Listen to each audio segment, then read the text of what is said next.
حضرت گفتند اللهم اینی اعوذ بک من الاربع، خدایا من به تو پناه میبرم از چهار چیز، از چهار چیز به تو پناه میطلبم. من علم لا ینفع و من نفس لا تشبع و من قلب لا تخشع و من دعاء لا یسمع او لا یستجاب له. خدایا به تو پناه میطلبم از علمی که فایده و منفعت نداره، علم لا ینفع است، از نفسی که سری نداره، همین دنیا هم که بریزنش هیچ وقت سیر نمیشه.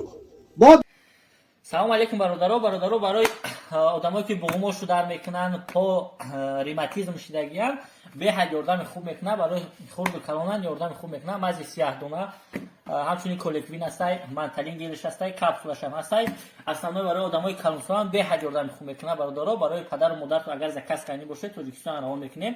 مزی سیاه دونه توزش هستای، باز نشون میکنه برادرها. خب ببینید ایشالا که یاردم به حد خوب میکنه. کدمی در کار باشه زنگ میزنه، مرحمت برادر زکاس کنه. اومد ماه شریف رمضان در خوب به حد ارزون شدگیان و پسپت نکنه از مجلس. نفسی که سری نداره، همین دنیا هم که بریزنش هیچ وقت سیر نمیشه. با در طلب است و در طلب است. از قلبی که ترس خدا نداره، دلی که ترس نداره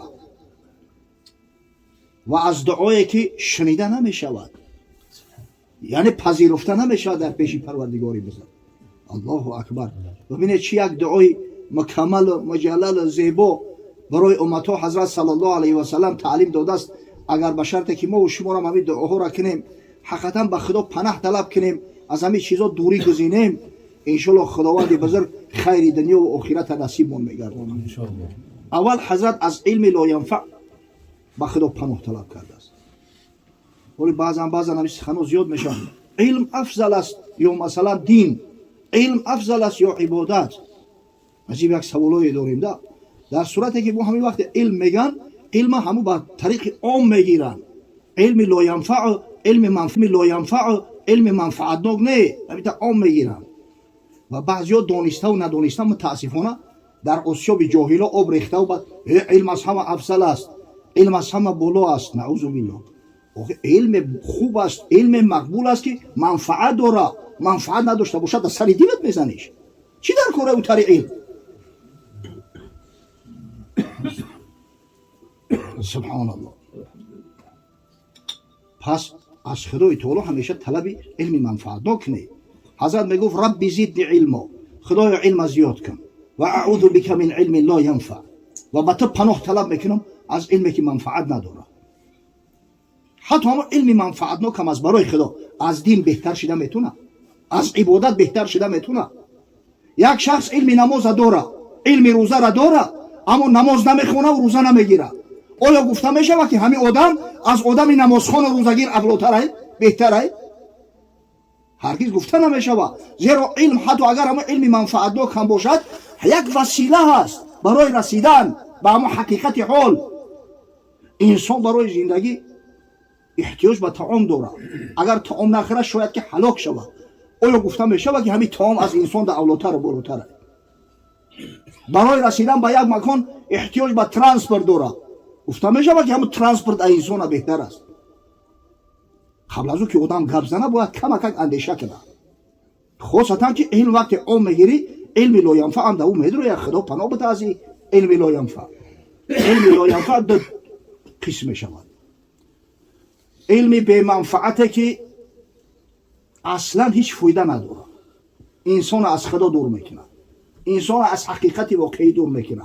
فقط سفسطه است، یعنی همه مزخرفات و چیزایی که اصلا لازم نیست. حیات فقط در او صرف میکنی، امرت به بیهوده میگذره و خلاص. خداوند از این طریق علم پناه بده. در زمان شوروی علم های بدن مثل نوشت اتئیسم، نوشت کمونیسم، دیالکتیک ماتریالیسم، استاریک ماتریالیسم، هم خیلی سفسطه خیلی زیاد بودن. همین با نام علم یاد میشوند. اتئیسم علمی، کمونیسم علمی. آخه این چی علم است؟ این علم لا ینفع، اصلا لازم نیست. قسم به الله این را از خواندنش نخواندنش افضل بهتره. خدا رحمت کنه. حضرت مولوی روما قصه میکند در مثنوی شریف، میگه یک عربی بار کرده اشتره، دو جوال زفت از دانه پره، خود نشسته بر سری هر دو جوال. یک عربی میگه در بالای شتر دو خلطه را بار کرده، ایده طرف کشول در آن بین خلطه خود شیشتگی ای. یک حدیث انداز کرد او را سؤال، از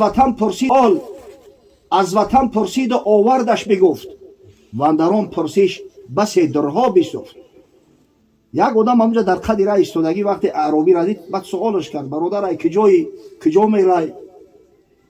بعد از آن گفتش که این هر دو جوال چیست آگنده، بگو مصدوق حال. بعد سوالش کرد که در خلطه چی داری؟ چی میبری؟ اخیر کار همی میشود که اگه جایی و کیو با اخیر چی داری؟ چی میبری؟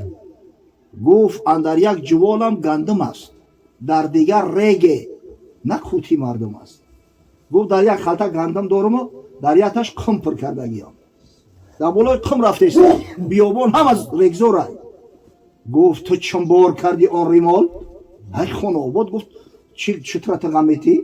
او هم تایپوت هم قمه، او قمه چی بار کرده یا بالای شتری بچوره؟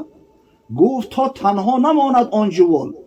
گفت با او خاطر پرش کردم که همو موازینت رعایت شود، یا بار نگیره.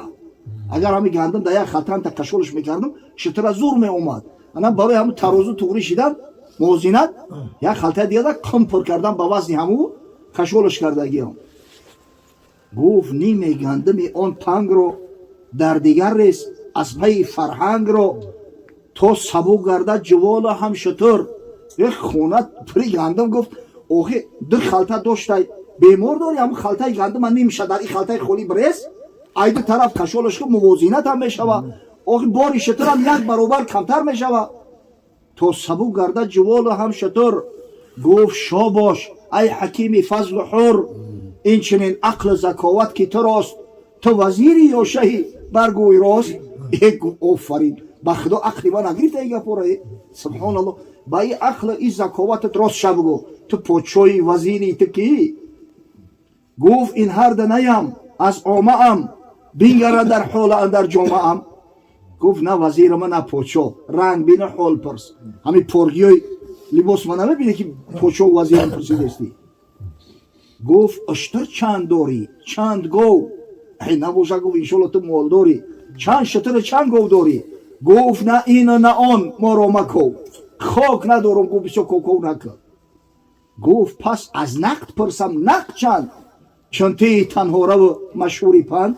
گفت نباشه با این زیرکی تا البته همه سوم و سنگ تا همشه تیلو کرده در تای زمین گور کرده، راست شب گفت تو دانه خدا چندین اور داری؟ گفت والله نیست یا وجه العرب، در همه امرم حضور قوتی شب. قسم به الله گفت همی یک پول ندارم که اوژین بخرم، اینه برای اوژین کردن پول ندارم. مرمر و زین نعمت علم و هنر، نیست حاصل جز صدا و دردی سر. ای همی که علم ای همی که فرهنگ دانش، همی غیری دردی سر هیچ فایده ندارم.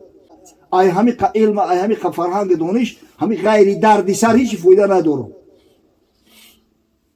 پس عربی گفت گم شو از برم، تا نبارد شومی تو بر سرم.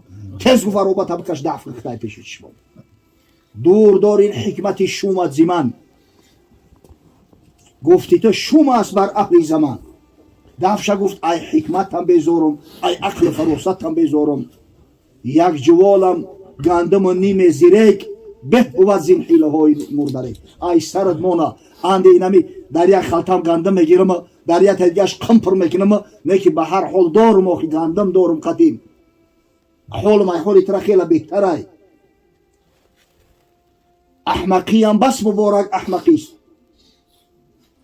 ای همو داناگی تو ده همی به سوادی من خوب نبوده است که دلم با برگ جانم متقی است. اگه مقصدی گندم دنیا نیست آخی. حضرت مولوی برامز گفت بزنه و معناش همیه که آخه من توشه آخرت دارم، علم ندارم، عبادت دارم. برای آخرت من بگذار که شاید به خطا و کمبودی ها نماز من میخونم، شاید در روزه و در عباداتم تقصیرهای زیاد دارم، کمبودی های زیاد دارم، اما به هر وجه صورت دارم، همون کارم میکنم. ای خدا امید دارم که انشالله بگذارم این گندمی برک آمیخته باشه و نکی یکی هست. نکی خدا بگیرد به همون علم و فرهنگ دانشت که خاک نداری تو، دو دست در پتی میری پگه در پیش خدا چی جواب میگوی؟ عاشق صنع خدا با فرق بود، عاشق مصنوع او کافر بود. همین علم لاینفعش همیه، هیچی فایده و منفعت به صاحبش نمیده. پگاه میبینی آدمایی که سواد ندارن، علم ندارن، اما ترس خدا دارن، محبت خدا دارن، طاعت عبادت دارن، همه بالاگذار فقط در جهنم میپردویند، در اسفل سافلین میسوزی.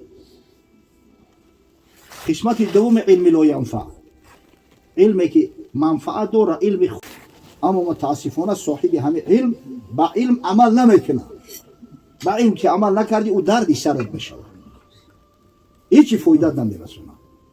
زیرا حاصل همین ببینه غرض از درخت حاصل باشه، اگر درخت مشنونی مهنت میکنه که حاصلش بگیرم، غرض از همین علمم همین حاصلش همین عمل کردن ای. عمل که نباشه هیچی نیست. علم باید با عمل باشه، به عمل که باشه علم لاینفع اجزا میکنه برای صحیح باشه. در خبر اومده است ابن عساکر در کتاب معروفش تاریخ دمشق از ولید ابن عقبه ابن ابی معید روایت میارد که پیامبر خدا صلی الله علیه و سلم فرمود اذا دخل ان ناس من اصحاب الجنه یطلعون علی اناس من اصحاب النار. حضرت پیغمبر گفت که یک گروه از جنتی ها یک قسم دیگر را میبینن از دوزخی ها، میشناسن شو، در همین دنیا میشناختن شو. شاید حجاب ای پیش چشمشو میگیرن، شاید رنگ اینه در همین دنیا ما میبینیم واتساپ میکنن، خاک بالا میکنن، همدیگر خدیگر میزنن، نگاه کرده به همین شکل صورت باشه. شاید این خبر توسط ملائکه ها رسانده میشود، این شما درک ندارید، اما خبری پیامبر صادق مصدوق است که میگه یک گروه از جنتی ها با یک گروه از دوزخی ها ملاقات میشوند. فیقولون بما دخلتم النار فوالله ما دخلنا الجنه الا بما تعلمنا منكم. سوالش میکنه ای بچه چی شما داخل دوزخ شده؟ چرا شما را خدای تعالی در دوزخ پرداخته است؟ قسم به ذات پاک سبب جنت آمدن ما نمو سخنان شما شید، گپای شما را گوش کردید، با گپای شما عمل کردید، خداوند مستحق جنت بگردونده است. شما را چی درد رسیده است که در قعر جهنم میسوزه؟ فیقولون انا کنا نقول ولا نعمل. در جواب میگن ما هم کثافت به سعادت بدیم که میگفتیم خود ما عمل نمیکردیم. از من بگوی عالم تفسیر گوی را، گر در عمل نکوشی نادان مفسری. باغی درخت علم ندانم بجز عمل، با علم اگر عمل نکنی شاخ ببری. امروز غره به فصاحت که در حدیث هر نکته را 1000 دلایل بیاوری، فردا فضیح باشی در موقع حساب گر حیله بیاری و عذر بگستری. به حضرت به یک علم میگه علم آدمیت است، جوان مردی و شرف، ورنه ددی به صورت آدم مصوری. و علم چی است خودش؟ جوان مردی است، جودای، شرفای، تقوای، عبادتای. و اینو تو یک حیوانی و هم شکل صورتت مثل انسانای، نباشه عقل فراستت مثل یک حیوانای. سبحان الله.